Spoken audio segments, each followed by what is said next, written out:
students, today we will understand chapter 11 Cell Structure and Microorganisms, module 1. In this module, we will study about cell, cell size and cell organelles. Students, we have learned that cellular organization is the primary characteristic of all living organisms and that the cell is the fundamental structural and functional unit of living organisms. I repeat, cell is the fundamental structural and functional unit of living organisms.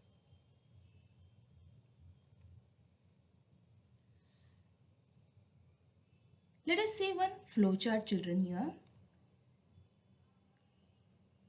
Alphabets. Group of alphabets forms the words. Group of words form sentences. Group of sentences form a paragraph. And many paragraphs form chapters. And group of chapters form a complete book. So children, we see the structural organization of a book in the above flow chart.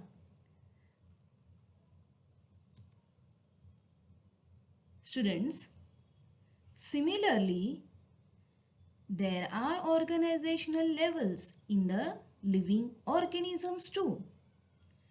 These are cells, tissues, organs, organ system, organism. Group of cells form the tissue, group of tissues form the organs, and group of organs form the organ system, and organ system forms the organism. So children, we can say that cell forms the basis of the structure and function of all living organisms. It is only with the help of cells that living organisms carry out their different life processes. I repeat, cell form the basis of the structure and function of all living organisms. It is only with the help of cells that living organisms carry out their different life processes. Students, in 1665, a scientist, Robert Hooke, observed a thin section of coke under a microscope. In this section, he saw hexagonal compartments like those of beehive. Robert Hooke named those compartments as cells. This term is derived from Latin word cella, which means small room.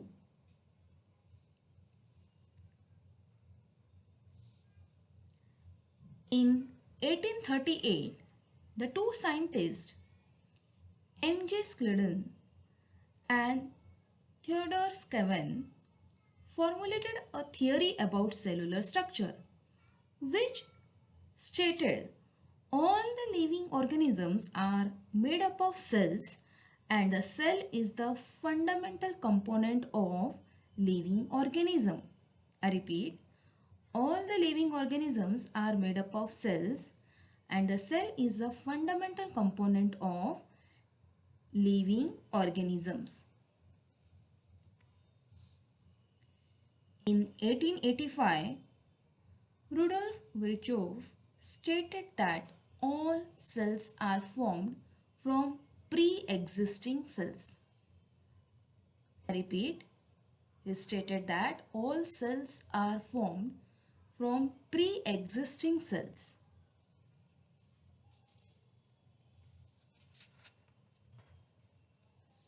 Students, in 1673, Anton van Leeuwenhoek assembled various lenses to construct a microscope. In 1673, Anton Leeuwenhoek was the first to observe live bacterial and protozoan cells under the microscope.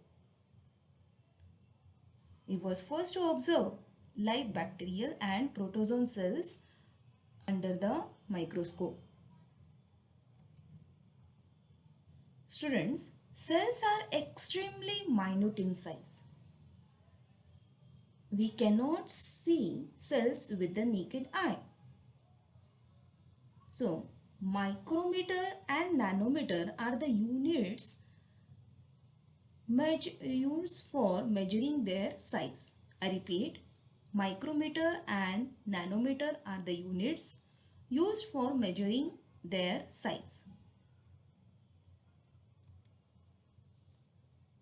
Students, the compound microscope is used for observing cells. As you can see here, children, it is used for observing cells. An object on a glass slide magnified many times by the lenses of this microscope. Students, let us do one activity. Take a piece or segment of onion and carefully separate the thin skin from its concave surface with the help of forceps.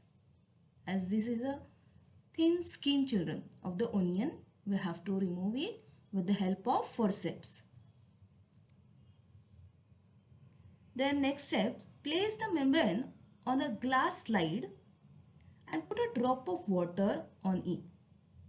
Take care that the membrane does not get folded while placing on the slide. Students, now put a drop of dilute solution of iodine or eosine over it and observe under the 10x objective of the compound microscope. Students, iodine is used to treat and prevent iodine deficiency and as an antiseptic. And eosine is most commonly used as counterstain that distinguishes between the cytoplasm and nuclei of cells. I repeat, iodine is used to treat and prevent iodine deficiencies and as an antiseptic. And eosine is most commonly used counterstain that distinguishes between the cytoplasm and nuclei of cells. Students, don't forget to put a cover slip over the onion skin on the slide before placing it under the microscope.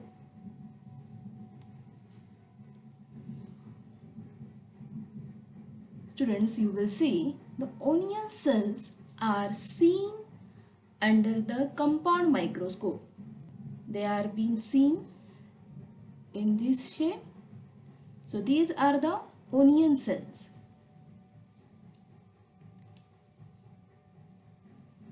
Now next, let us discuss about the cell size. Students, there is great variation in the shapes of cells. There are various cells like amoeba is an unicellular organism. Red blood cells, surface cells, muscle cells, bone cell, egg cell, a fat cell, spirogyra, a nerve cell, a sperm. So these are various examples of cells. Cells are of many different shapes. Example, circular, rod-shaped, columnar, spiral, oval, rectangular, etc. I repeat, cells are of many different shapes. Example, circular, rod-shaped, columnar, spiral, oval, rectangular, etc. Each cell contains various components of carrying out the life processes of living organism. These components are called organelles. Children, I repeat, each cell contains various components for carrying out the life processes of the living organism. These components are called organelles.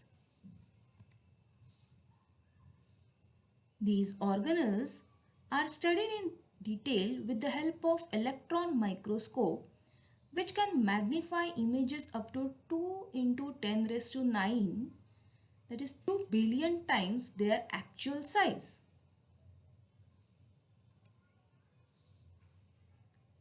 Students, there are two main types of cells, animal cell and plant cell. These both the cells are there. This is animal cell and this is plant cell.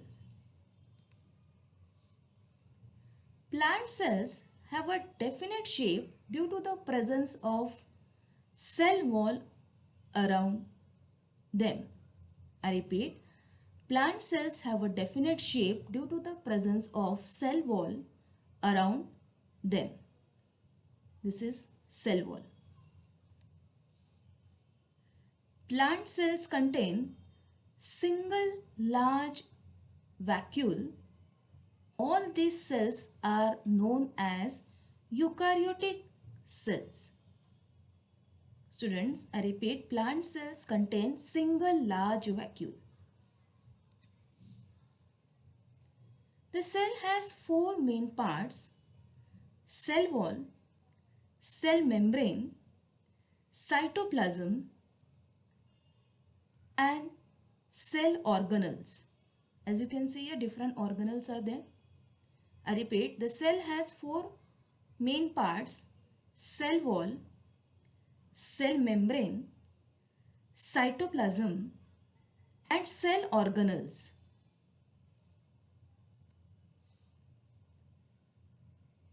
Cell wall, children, the cell wall is the outermost covering of a cell. It is present only in plant cells. I repeat, cell wall is the outermost covering of a cell. It is present only in plant cells. Next is plasma membrane. The plasma membrane, also called the cell membrane, is a kind of thin covering. It is extremely delicate and flexible. It is the outermost covering of animal cells. I repeat, the plasma membrane, also called the cell membrane, is a kind of thin covering. As you can see here, it is a thin covering. It is extremely delicate and flexible, and it is the outermost covering of animal cells. Next is cytoplasm. Children, the liquid part in the cell present around the nucleus is called cytoplasm. This part is called as a cytoplasm. It occupies the space between the plasma membrane and nucleus. Cell organelles are scattered in the cytoplasm. As you can see here, children, all the cell organelles are scattered in the cytoplasm. I repeat, the liquid part in the cell present around the nucleus is called cytoplasm. It occupies the space between the plasma membrane and nucleus. Cell organelles are scattered in the cytoplasm. Cell organelles, children, these mainly include the nucleus, endoplasmic reticulum, Golgi bodies, lysosomes, mitochondria, vacuoles, plastids, etc. Plant cell contain chloroplast.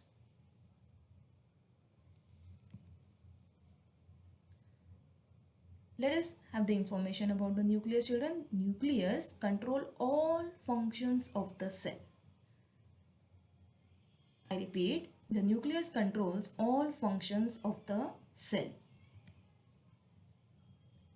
Endoplasmic reticulum, children, its function is to make necessary changes in the proteins produced by ribosomes and send them to the Golgi bodies. I repeat, its function is to make necessary changes in the proteins produced by ribosomes and send them to the Golgi bodies. Golgi bodies. Golgi bodies are made up of several flat sacs.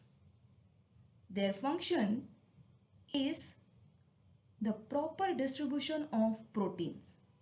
I repeat, Golgi bodies are made up of several flat sacs. Their function is the proper distribution of proteins. Mitochondria, students, as mitochondria produce energy, they are called the powerhouse of the cell. I repeat, as mitochondria produce energy, they are called the powerhouse of the cell. Next is vacuoles. Students, vacuoles help to throw out waste products of the cell. I repeat, vacuoles help to throw out waste products of the cell. Vacuoles in animal cells are small, as you can see here, whereas there is only one large vacuole in a plant cell. I repeat, vacuoles in animal cells are small, whereas there is only one large vacuole in a plant cell. Now, let us differentiate between plant cell and animal cell. About cell wall, in plant cell, it is present as an outer covering to cell membrane. In animal cell, no cell wall. Vacuole, a big vacuole is present in plant cell, and here in animal cell there is no vacuole. Position of nucleus, due to presence of large cell vacuole, nucleus is not in a center of the cell, almost in the center of the cell in the animal cell. Then presence of chloroplast available to support photosynthesis process, and in animal cell there is no chloroplast. Centrioles are absent in plant cell, and in animal cell they are present. Lysosomes absent in plant cell and present in animal cell. Let us see now points to remember. Students, cell form the basis of the structure and function of all living organisms. 1 centimeter equals to 10 millimeters and 1 millimeter equals to 1000 micrometer, and 1 micrometer or micron equals to 1000 nanometer. Cells are of many different shapes. Example, circular, rod shape, columnar, spiral, oval, rectangular. The nucleus is the most important organelle of the cell. I repeat, cell form the basis of the structure and function of all living organisms. 1 centimeter equals to 10 millimeters. 1 millimeter equals to 1000 micrometer. 1 micrometer or micron equals to 1000 nanometer. Cells are of many different shapes. Example, circular, rod shape, columnar, spiral, oval, rectangular. The nucleus is the most important organelle of the cell. There is a short homework for you, children. Draw a neat and labeled diagram of plant cell and animal cell. Write the functions of nucleus, mitochondria and vacuoles. Name the different cell organelles. And last is distinguish between plant cell and animal cell. Thank you.